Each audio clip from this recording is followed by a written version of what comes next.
j'ai décidé de fabriquer à base d'une décavaillonneuse Aigretier un châssis type Braun. Ça y ressemble, je me suis un peu inspiré. Donc c'est une décavaillonneuse qu'on m'a donnée, donc que j'ai récupérée, que j'ai toute modifiée, que j'ai reconditionnée. Puis voilà, j'ai fait un relevage simple et comme ça je peux décavaillonner sous mon pied.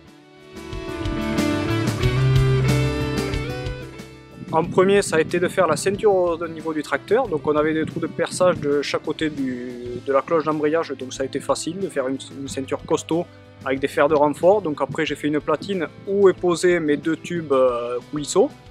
Il y a des ferrailles dessous pour le renforcer, pour pas que ça plie, vu que ça fait un déport et on travaille un peu dans la terre.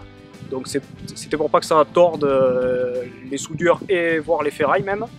Donc après j'ai construit le bâti qui navigue, donc j'ai mis mon verre en place et j'ai fabriqué ce bâti là qui est à base de fer, c'est de l'acier spécial qui ne s'use pas ou très peu ou très lentement du moins. Voilà, où j'ai soudé mes U, où est venue mes platines pour souder mon mât, où est la décavaillonneuse est prise. Et, voilà. Et après j'ai reconditionné la décavaillonneuse que j'ai montée dessus, j'ai mis ma roue et puis voilà.